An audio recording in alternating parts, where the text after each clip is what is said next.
My name is Courtney, and at 33 years old, I never imagined I would become my father's primary caregiver. For 6 months, I watched him slowly deteriorate, only to find that his will seemingly rewarded my brother, Adam, with a multi-million-dollar business, while I inherited our rundown family farmhouse. Adam smirked at me across the lawyer's office. "Should have taken better care of him," he whispered. Then, the lawyer cleared his throat.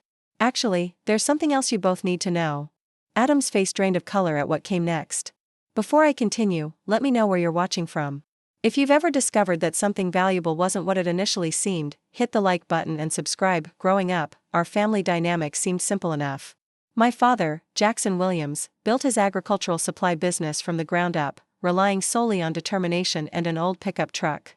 By the time I was born, Williams Farm Solutions had already become a regional powerhouse, supplying equipment and services to farms across 3 states.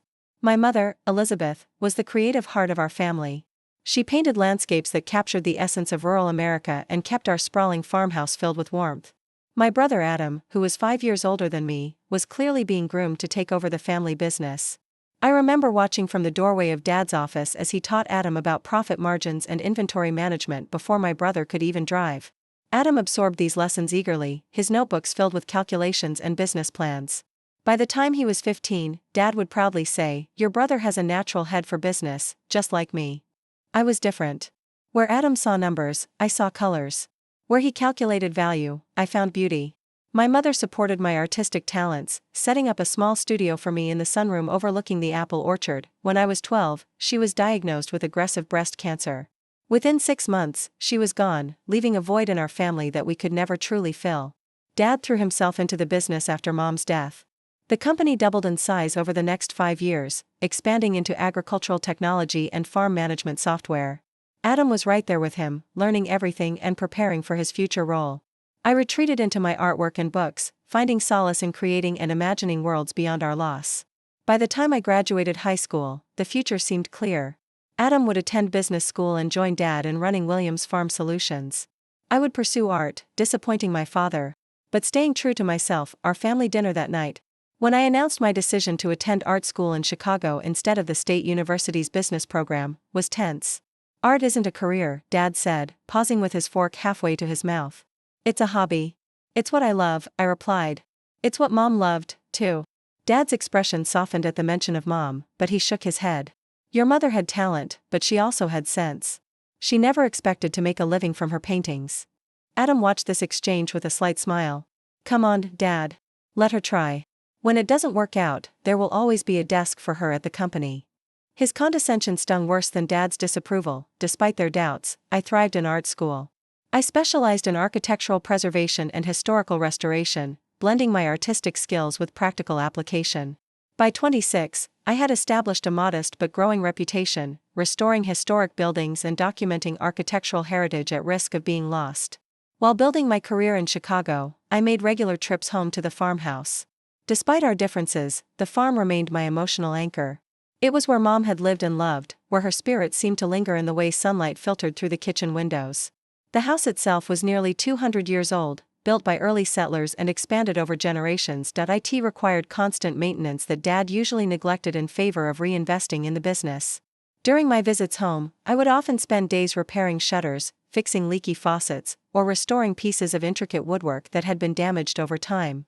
Adam rarely joined these family gatherings. He had an apartment near the company headquarters, 40 miles away, and always claimed to be too busy with work.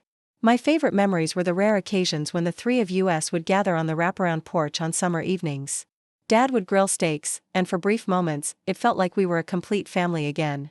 We would watch fireflies light up the fields as the sky turned purple, and Dad would share stories about Mom that made us laugh until we cried. "Your mother once tried to teach a cow to pose for her paintings," he recalled one evening. "She stood out there with a handful of apples, trying to make that Holstein look regal. The darned animal kept trying to eat her easel instead." Those nights gave me glimpses of the father I remembered from childhood. Before grief and work had hardened him, though he never fully understood my choices. There was love beneath his gruff exterior, showing up in unexpected ways. Like the time he drove 3 hours to attend my first gallery showing. He stood awkwardly among art critics but beamed with quiet pride when someone bought one of my pieces.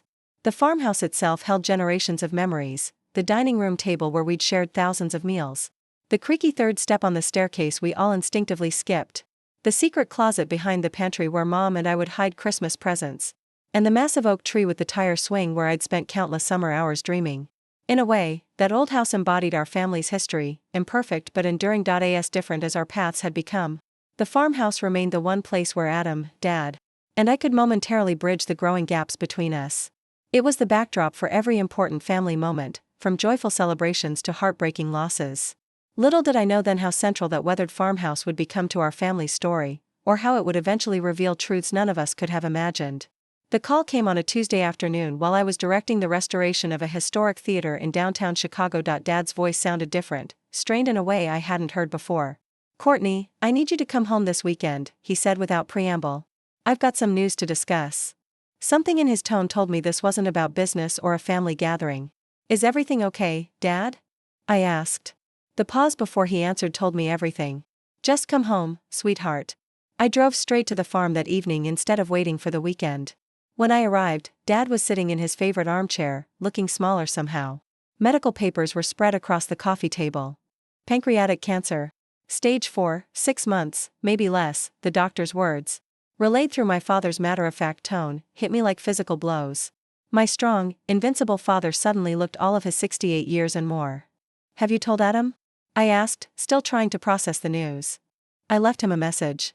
He's in Seattle for a conference. Said he'll call back when he can." I took Dad to his follow-up appointments over the next few days. The prognosis remained grim. Treatment could buy time, but it wouldn't change the outcome. As we drove home from the oncologist, Dad looked out at the passing fields, golden with late summer wheat. "I want to stay at the farm," he said firmly. "No hospitals at the end. Dad, you'll need care. Professional care." He turned to me with a stubborn expression I knew all too well. "I've lived my life on my own terms. Courtney, I'll die the same way." Adam finally called 3 days later. He spoke to Dad briefly, making promises to visit soon and take care of everything. After hanging up, Dad seemed satisfied, but I noticed he didn't mention that the cancer had already spread to his liver.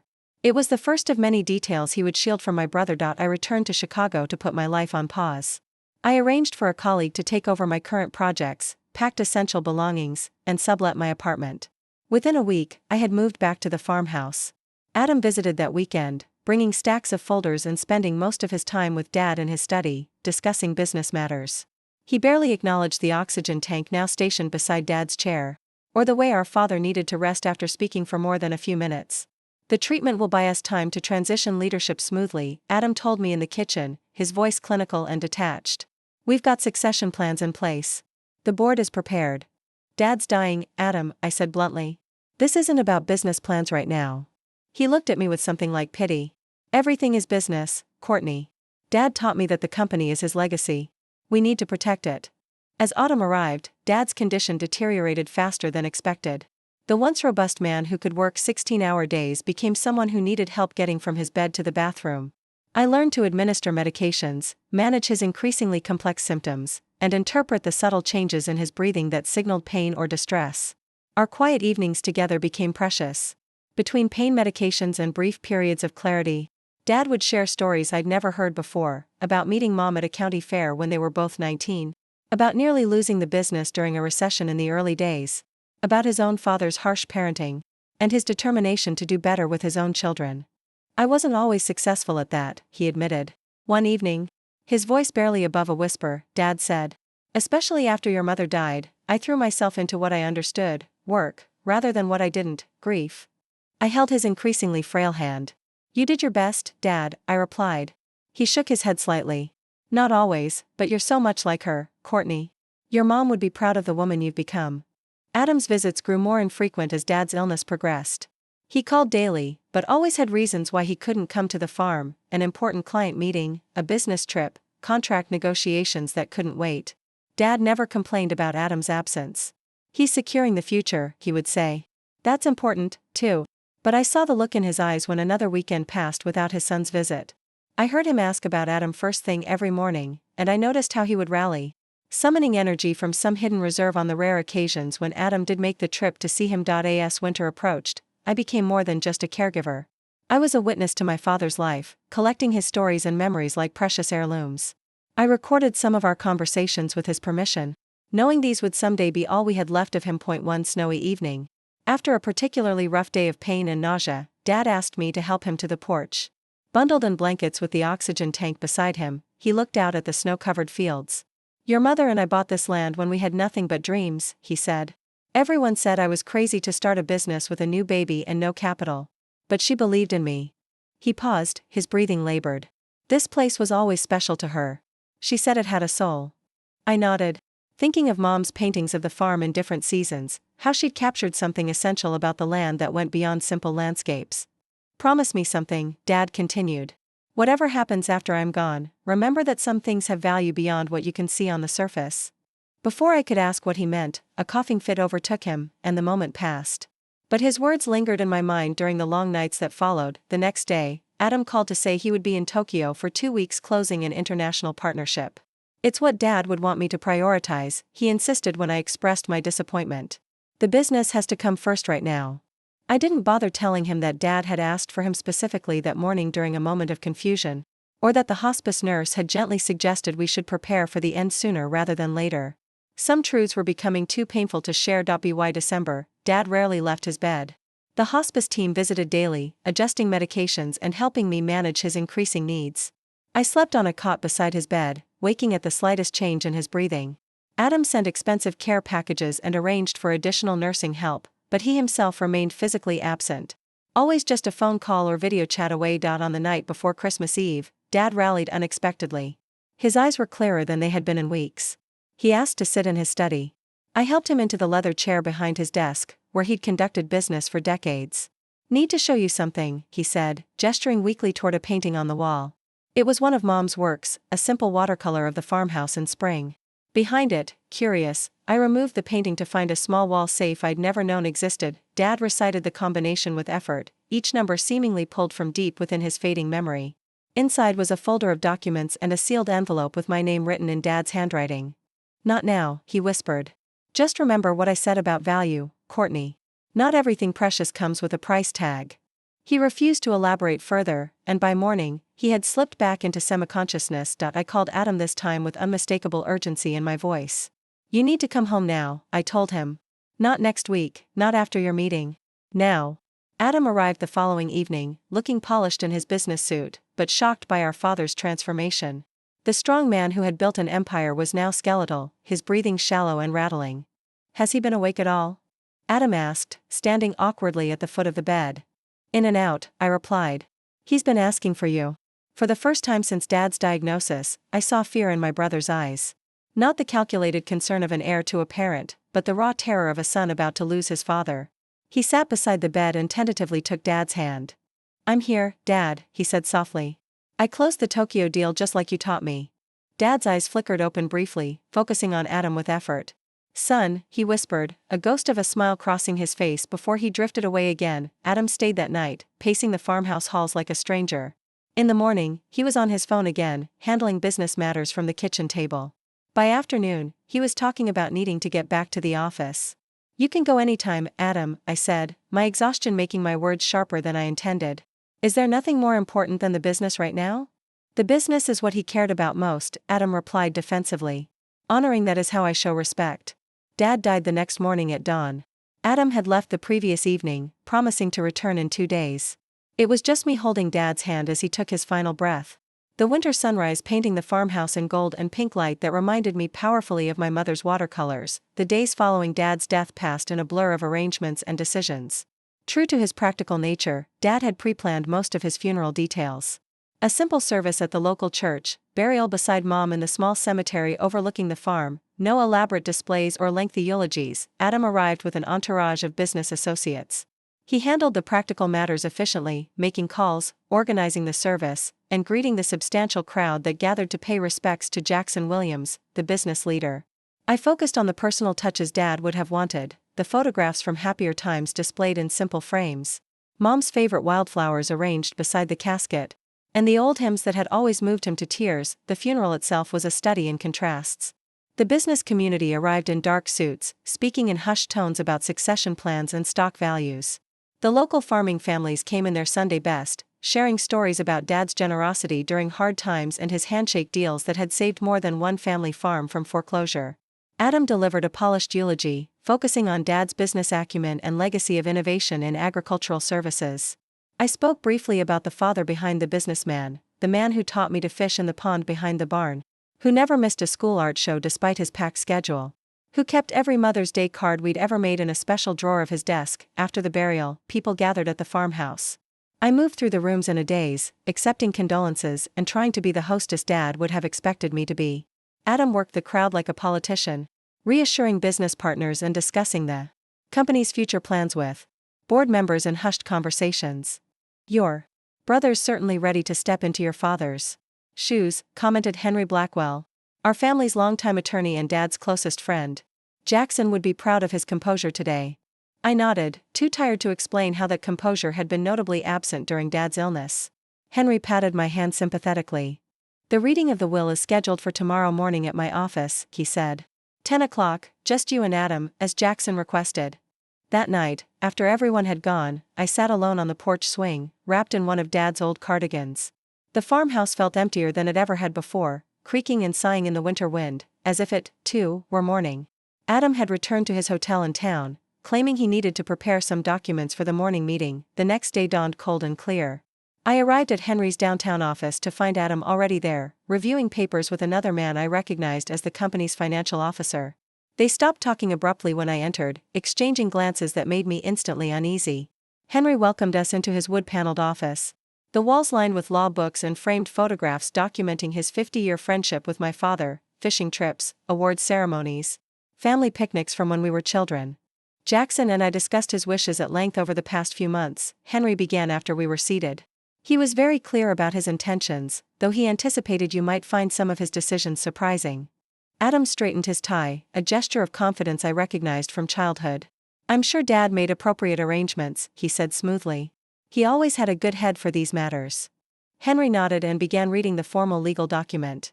The language was dense with legal terminology, but the essentials soon became clear.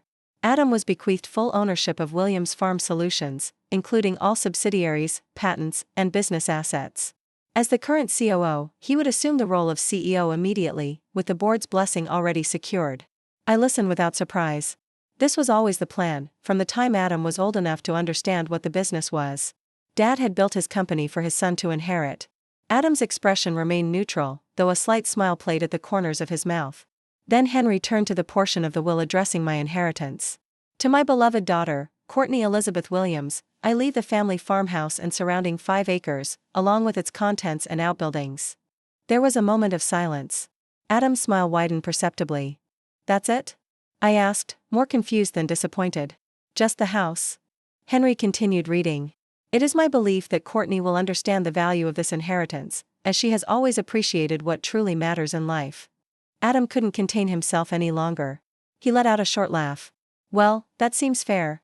The multi-million-dollar business to the son who helped build it, and the rundown farmhouse to the daughter, who chose art over responsibility." Henry gave him a sharp look but continued reading various smaller bequests to employees and charitable organizations. When he finished, he closed the folder with a deliberate motion. "Are there any questions?" he asked formally. Adam stood, straightening his suit jacket. "I think it's all quite straightforward. I'll have the company legal team review the transition documents this afternoon. We should be operational under the new leadership structure by Monday." He turned to me, his expression a mixture of sympathy and condescension that made my stomach turn. "Don't worry, sis. I'll make sure the property taxes on that old place are covered for the first year. Give you time to figure out what to do with it. Probably best to sell. It's going to need at least $100,000 in repairs just to be habitable long term." I remained seated, still processing the implications.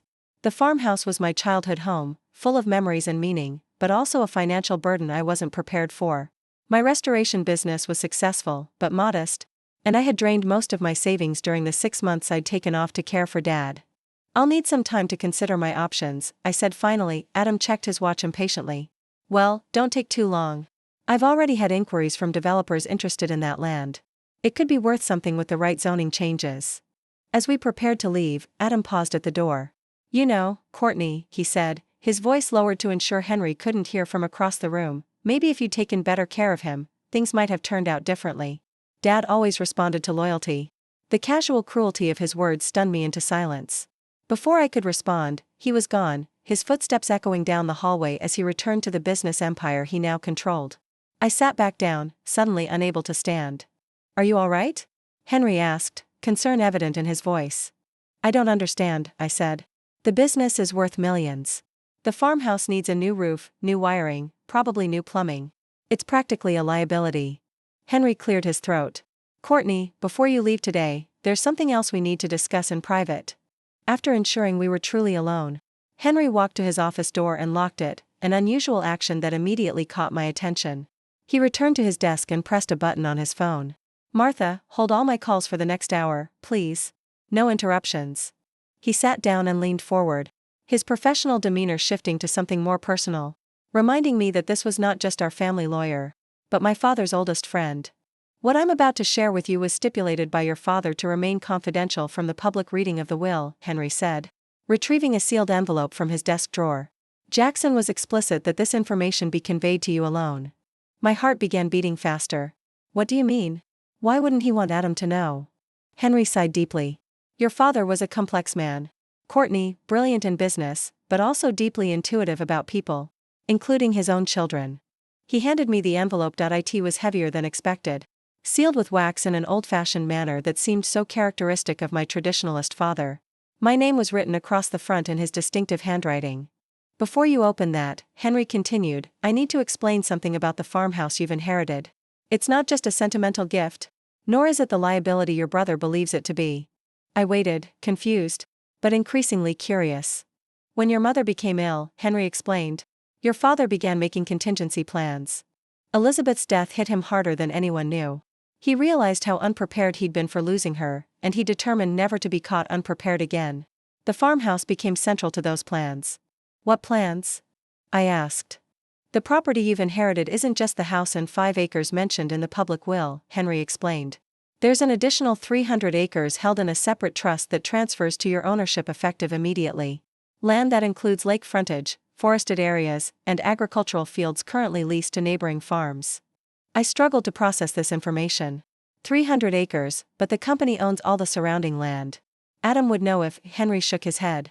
"The land was purchased gradually over 15 years through a series of holding companies. On paper, it appears to belong to various entities, but the trust documentation in that envelope consolidates ownership and transfers it to you." My mind raced. 300 acres of prime rural land would be worth millions in itself, especially with water rights and timber. But it didn't make sense. Why would Dad hide this? Why give Adam the business but secretly give me land that could be more valuable? "That's not all," Henry continued. "The farmhouse itself contains assets not mentioned in the public will. Your father renovated the old root cellar beneath the east wing 7 years ago, converting it into a climate-controlled storage facility. What's stored there is itemized in those documents, but it includes your mother's complete art collection, much more extensive than what was displayed in the house." My breath caught. Mom had been a prolific artist, but we'd only seen a fraction of her work displayed over the years. "How many pieces are we talking about?" "Over 300 paintings and sketches, most never exhibited publicly. Jackson had several pieces appraised discreetly over the years. Conservative estimates place the collection's value at approximately $12 million. The room seemed to spin slightly. $12 million in Mom's paintings," Henry nodded. "Elizabeth's work has appreciated considerably since her death. Several galleries and museums have expressed interest in acquiring pieces, but Jackson refused all offers. He was saving the collection for you." I opened the envelope with trembling hands. Inside was a thick folder of legal documents, a handwritten letter from Dad, and a flash drive. "The drive contains architectural plans," Henry explained. "Your father worked with a sustainable development consultant to create a proposal for the property. An eco-friendly resort and artist retreat that would preserve the natural features of the land while creating a viable business." He called it Elizabeth's vision in his notes. As I skimmed the documents, the full scope of Dad's planning became clear. The farmhouse wasn't just a sentimental inheritance. It was the centerpiece of a carefully orchestrated legacy that combined Mom's artistic influence and Dad's business acumen. A legacy designed specifically for me, leveraging my background in historical preservation and architectural restoration. "The startup capital is also arranged," Henry added. "A separate insurance policy not connected to the business pays out $5 million to fund initial development. The policy documentation is included there." I looked up from the papers, overwhelmed. "Did Adam have any idea about this?" I asked. Henry shook his head. Jackson was explicit that Adam should focus entirely on the core business. He felt Adam's strengths were in traditional agricultural services, not creative development. He also worried that if Adam knew about the art collection or the land trust, he might try to incorporate them into the company. So when Dad left me just the farmhouse and the will, he was giving you an opportunity that he believed perfectly suited your talents and sensibilities, Henry finished, while giving Adam the business opportunity that suited his. I unfolded Dad's letter, recognizing his handwriting despite how shaky it had become in his final months.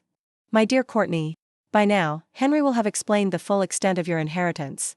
I apologize for the theatrics of a secret bequest, but I've learned over the years that sometimes the right path isn't always the most direct one. When your mother died, I made a mistake. I channeled all my grief into building the business, believing I was creating security for you and Adam. In the process, I nearly lost sight of what Elizabeth valued most: beauty, creativity, and the land itself. The farmhouse was always more than just a building to her. It was the soul of our family, as she used to say. The art hidden below was her true legacy, not the financial success I achieved. It took me too many years to understand this. I've divided my life's work between my children in a way that honors who each of you truly is. Adam has always seen value through the lens of traditional business. You see it through your mother's eyes, the beauty in what endures, what sustains, what brings joy. The plans enclosed represent my vision for what could be, but the choices are yours to make. The only condition attached to this inheritance is that your mother's artwork eventually be made accessible to the public in whatever manner you deem appropriate. I'm proud of you, Courtney. Your dedication these past months showed me I made the right decision long ago. Some might see it as unfair that you receive this hidden wealth while appearing to get only a small portion in the public will. But true value has never been about appearances. All my love, Dad. Tears blurred my vision as I finished reading. Even in death, Dad was teaching me lessons about value and perception. The unfairness I'd initially felt at the will reading transformed into a profound sense of being deeply known and understood by my father. What happens now? I asked Henry carefully, returning the letter to the envelope.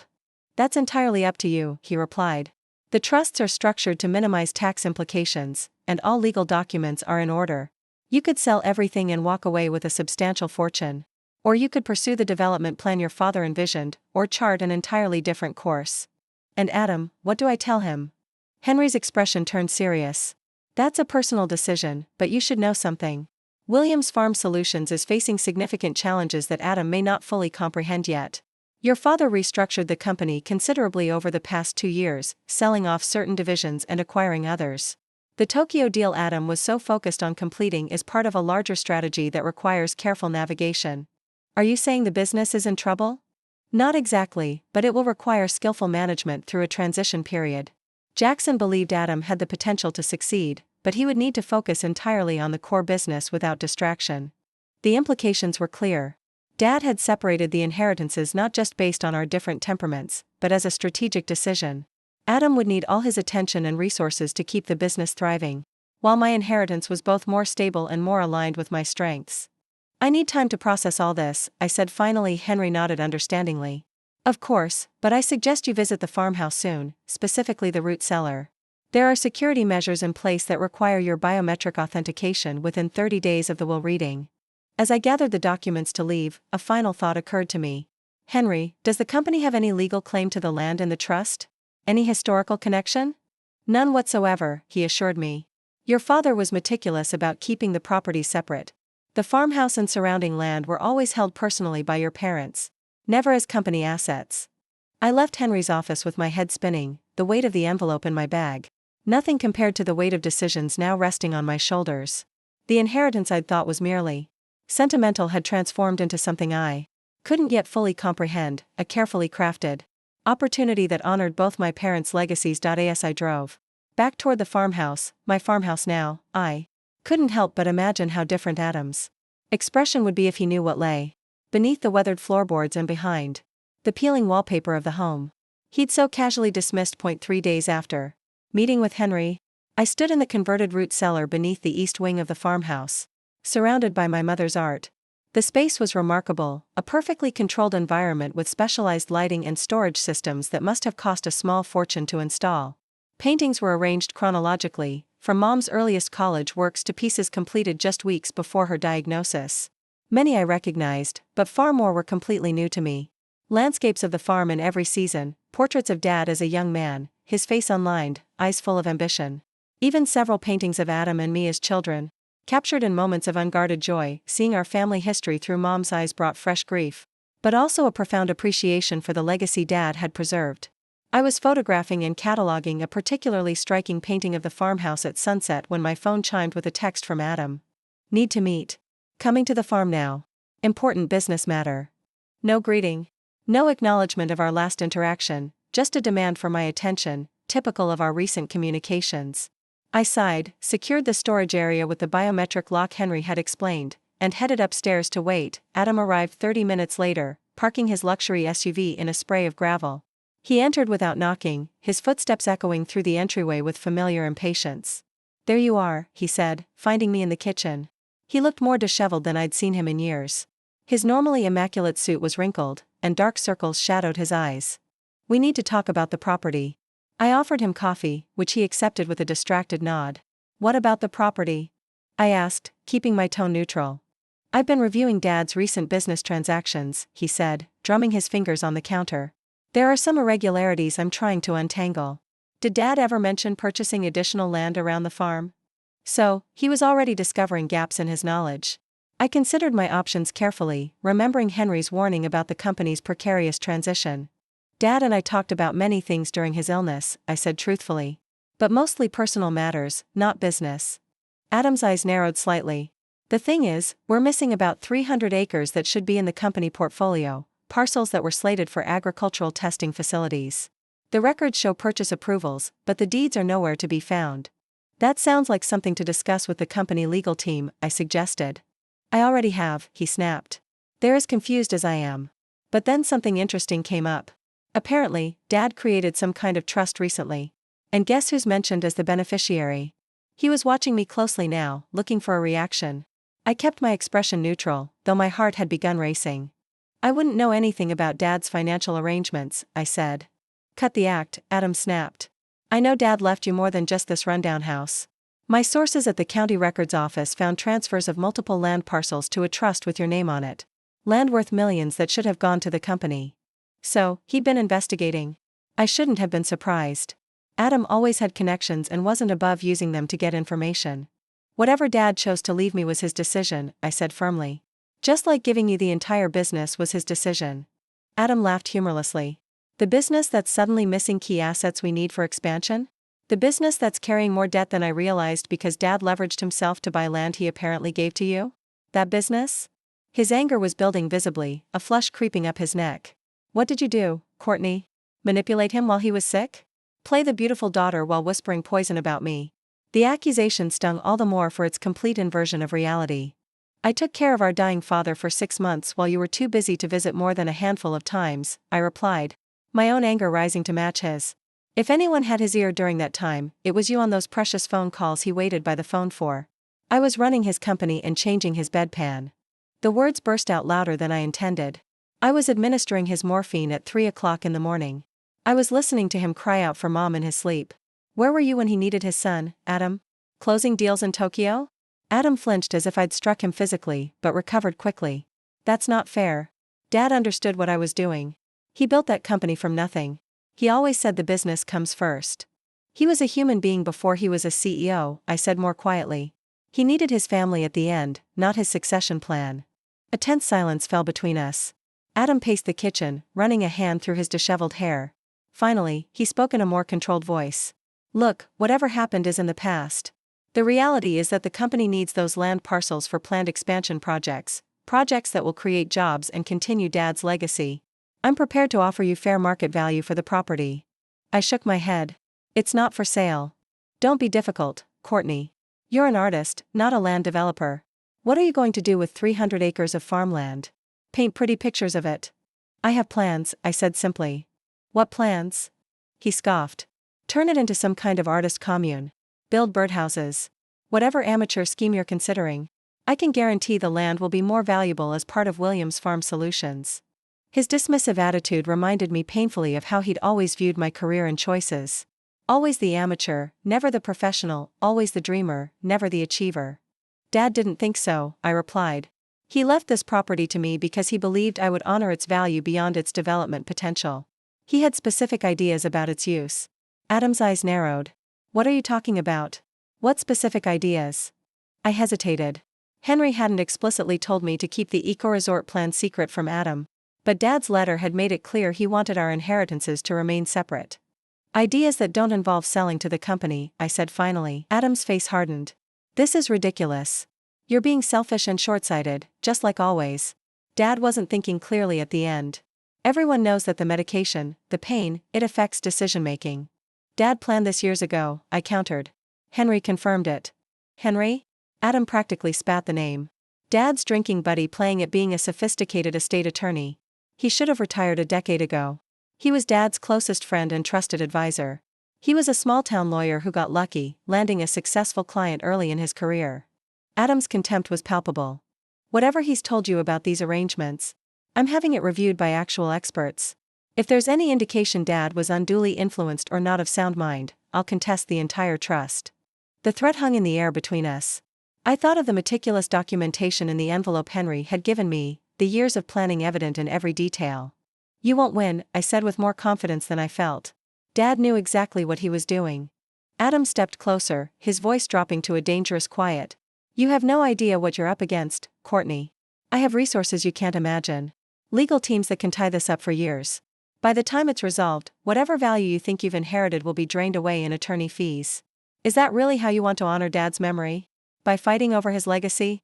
I asked. His legacy is the company, Adam insisted. Everything else is secondary. That's where you're wrong, I said. His legacy is what he valued most. His family, this land, Mom's memory. The company was just the means to protect those things. Adam shook his head in disbelief. You really have no idea how business works, do you? This sentimental nonsense might make you feel better about getting a windfall you didn't earn, but it doesn't change reality. The company needs that land. Maybe the company should focus on what it already has, I suggested.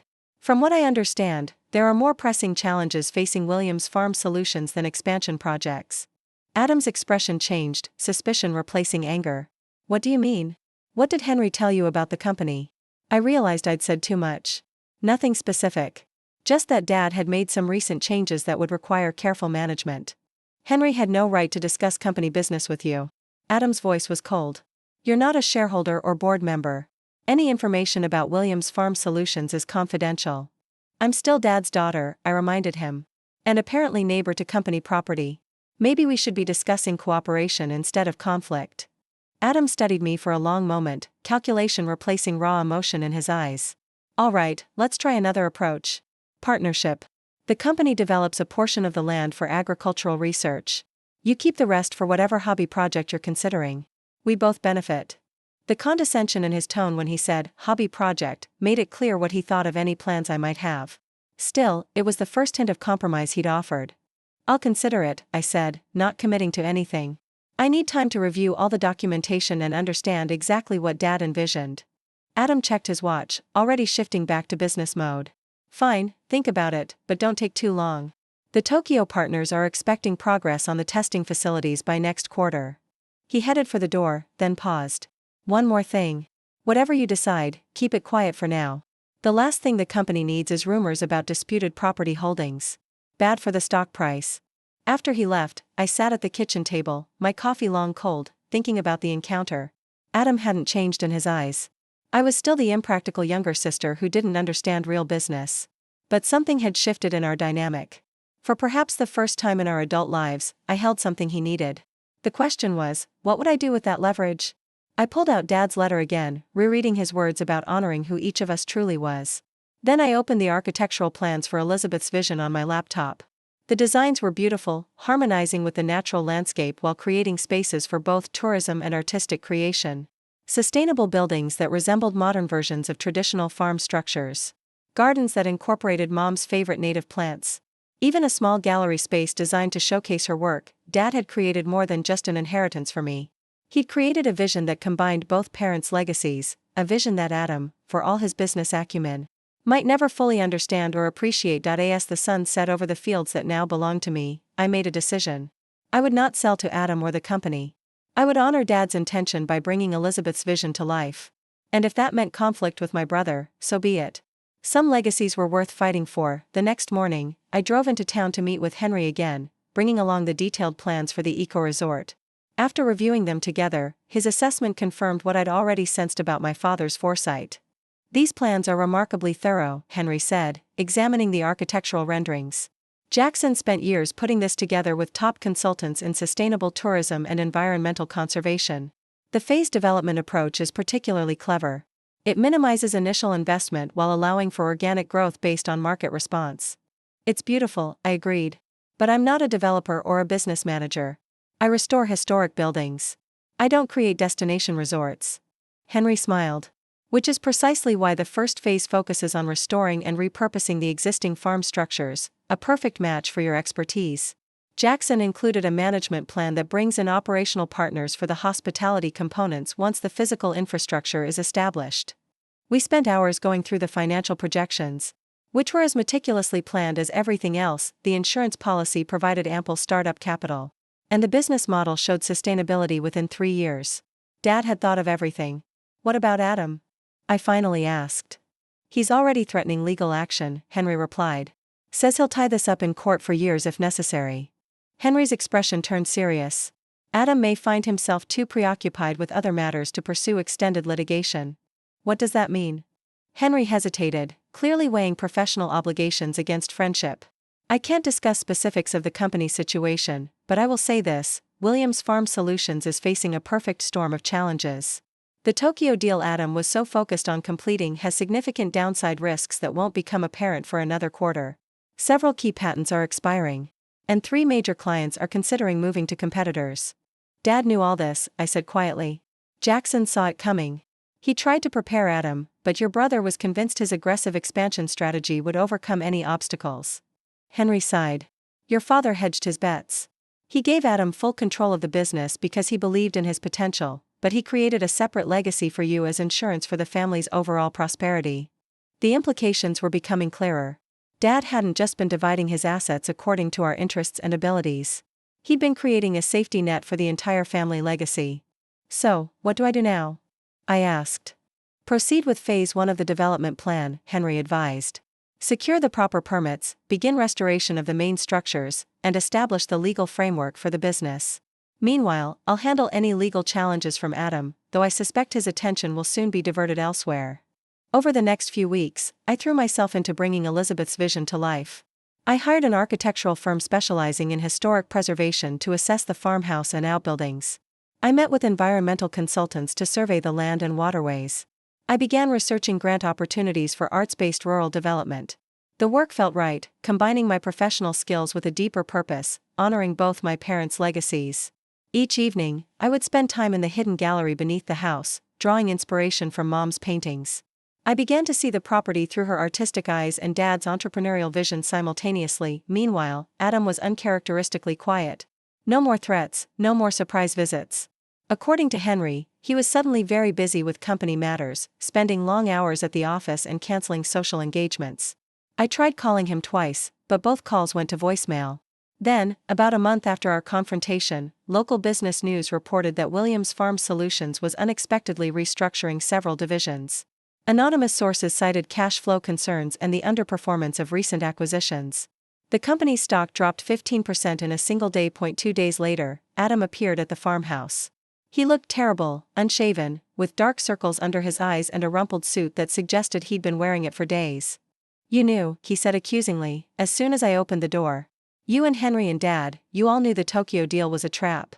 I invited him in, concerned despite our recent animosity. He followed me to the kitchen, moving like a man twice his age. Adam, what happened? I asked. He sank into a chair at the table where we'd eaten countless family meals. The Japanese partners misrepresented their technology patents. The integration costs are triple what we projected. 3 major clients have already canceled their contracts, citing uncertainty about the company's direction. The board is calling for my resignation unless I can stop the bleeding within 90 days. His hand shook slightly as he ran it through his hair. 6 months as CEO, and I'm about to lose everything Dad built. Despite everything, my heart ached for him.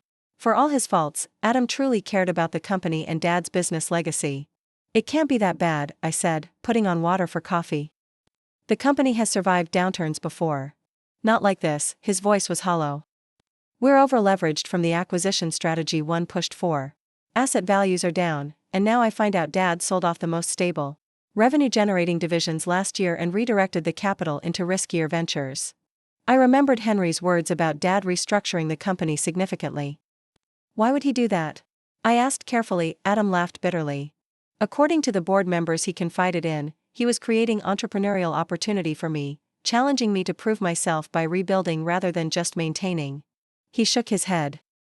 He set me up to fail. I don't believe that, I said firmly. Dad wouldn't undermine the company or your leadership. There must be a strategy you're not seeing. Easy for you to say, Adam retorted, some of his old sharpness returning. You got the safe inheritance, tangible assets, no employees depending on you, no shareholders watching your every move. It doesn't have to be a competition, I said. Maybe we're meant to work together. Adam looked up, suspicion replacing despair. What do you mean? Instead of explaining, I led him to my makeshift office in Dad's old study. Spread across the walls were the plans for Elizabeth's vision, detailed renderings of the eco-resort, sustainability metrics, marketing strategies, and financial projections. What is all this? He asked, studying the materials with growing interest. Dad's plan for the farmland. A sustainable luxury resort and arts center. The first phase is already underway. I've secured preliminary permits and begun restoration of the main buildings. Adam moved from document to document, his trained business eye assessing the project. These projections are impressive. Properly executed, this could be a significant enterprise. That's not all, I said, showing him the digital catalog I'd begun of Mom's art collection.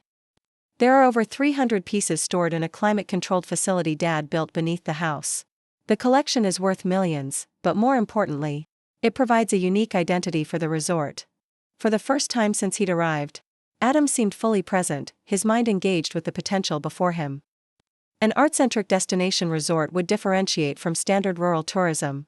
The architectural approach leverages the authentic farm structures while modernizing the functionality. He nodded appreciatively. It's actually brilliant. It's Mom and Dad together, I said softly. Her artistic vision, his business sense. Adam was quiet for a long moment. And where do I fit into this plan? Or was this meant to be your domain exclusively? It was a fair question, one I'd been considering since our last confrontation.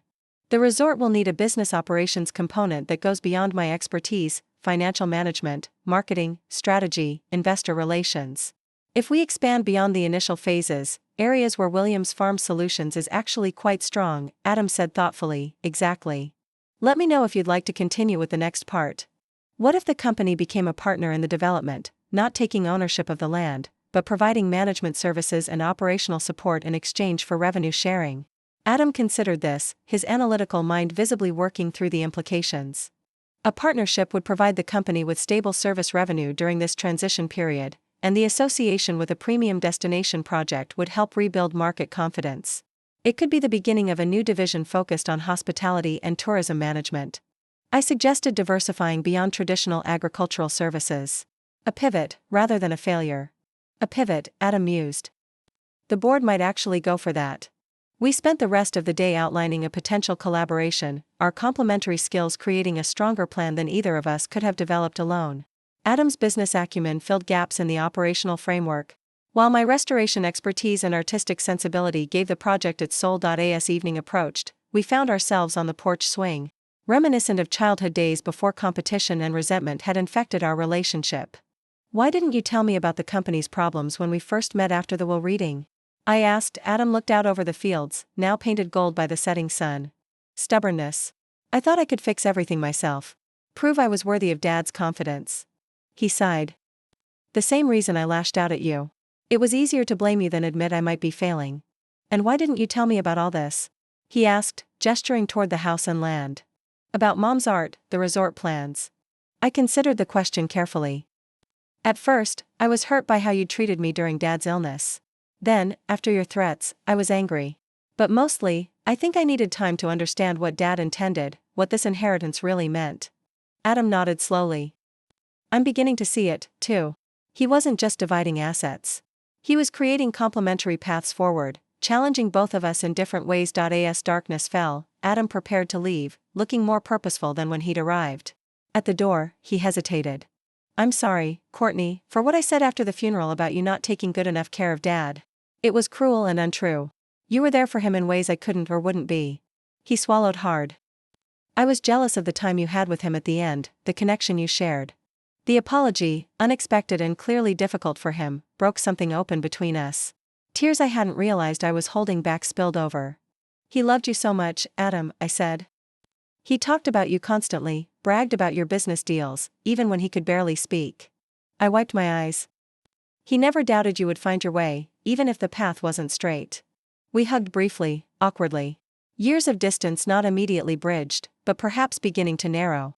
As Adam drove away, I felt something shift, a sense that maybe, just maybe, Dad's true legacy would be the reconciliation of his children, brought together by the complementary gifts he'd left each of us. 1 year to the day after Dad's death, Elizabeth's Vision Resort and Arts Center welcomed its first guests. The transformation of the property had been remarkable, though it maintained the authentic character that made it special. The farmhouse stood at the center, lovingly restored to its original grandeur, but updated with modern amenities. The barn had become a gallery, showcasing Mom's artwork with rotating exhibitions drawing art lovers from across the region. New eco-cabins, nearly invisible from certain angles, blended into the landscape along the lakeshore. Adam and I stood on the porch, watching as the first families explored the grounds, children racing toward the apple orchard, where new trees had been planted alongside the century-old ones. Dad would be proud, Adam said, surveying what we'd built together. It's better than the original plans. He was right. Our collaboration had improved every aspect of the project. Adam's business instincts had refined the operational model, while my commitment to authenticity and artistic integrity had given the resort its unique character. What had begun as a partnership of necessity had evolved into a genuine collaboration that honored both our strengths. The past year hadn't been without challenges. The company, Williams Farm Solutions, had indeed faced a difficult transition period. Adam had been forced to make hard decisions, downsizing certain divisions and completely reimagining others.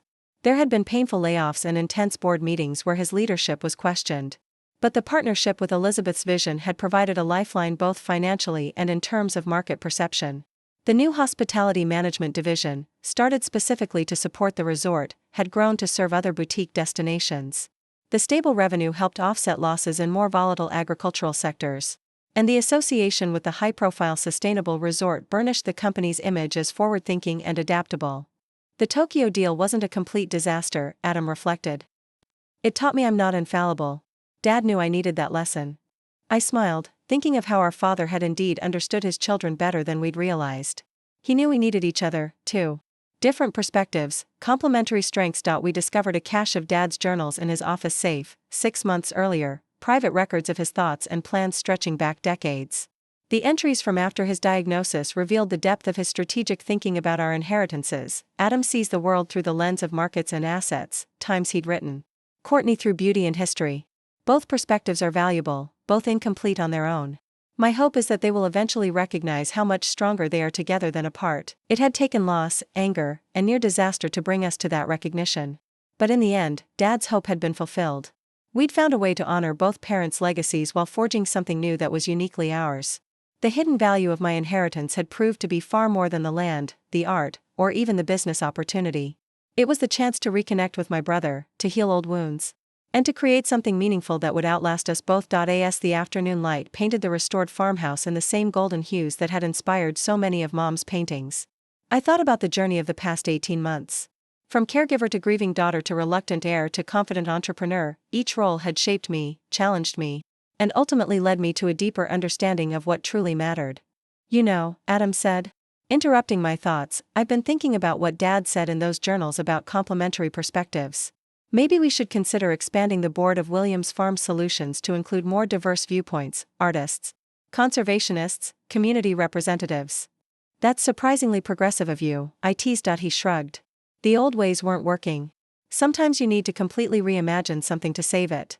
This from my formerly tradition-bound brother who once mocked my impractical career choices. The change in him wasn't just professional. It was personal. He'd learned humility, flexibility, and the value of perspectives different from his own. I'd undergone my own transformation, too, developing business confidence and strategic thinking I never knew I possessed. That evening, we hosted a small private ceremony in the gallery. The centerpiece was the unveiling of a previously undiscovered painting of Mom's, a family portrait she'd completed shortly before her illness. Dad, Adam, and I were seated on the very porch swing where we'd shared so many conversations. Our faces younger, unmarked by the losses and challenges that would come. but somehow also less complete than the people we had become. As guests circulated through the gallery, I overheard snippets of conversation about the remarkable partnership between the artistic sister and the business-minded brother, about how unusual it was for siblings to collaborate so effectively after inheriting different aspects of a family legacy, about the unique vision that had created a destination honoring both agricultural heritage and artistic expression. What they couldn't see was how close we'd come to destroying that legacy through resentment and misunderstanding, how Dad's seemingly unequal division of assets had actually been a carefully designed puzzle that could only be solved through cooperation. Later, alone in the farmhouse that had been the source of so much conflict and, ultimately, healing, I reread Dad's letter. From that first meeting with Henry, one line stood out with new significance. True value has never been about appearances. The true value of what Dad left us wasn't in the business or the property, substantial as they were. It was in the opportunity to see beyond our differences and recognize the strength in our connection. To understand that family legacy isn't just what's passed down, but what's built together. Adam and I had started as competitors over what we thought was an unequal inheritance, only to discover we'd each received exactly what we needed. Not just material assets, but the challenge to grow beyond our limitations and the chance to rebuild a relationship that had fractured long ago. That was Dad's final gift to us both. Not the business or the land, but the wisdom to see that true wealth lies in connections to people, to place, and to purpose. Everything else is just details on a balance sheet. What's your take on family inheritance disputes? Have you ever discovered something valuable that wasn't what it first appeared to be? I'd love to hear your stories in the comments. And if this resonated with you, please like, subscribe, and share this with someone who might need to hear that sometimes the most precious inheritances aren't the ones listed in the will. Thank you for joining me on this journey. And remember that true healing often begins when we're willing to look beyond appearances to find deeper value.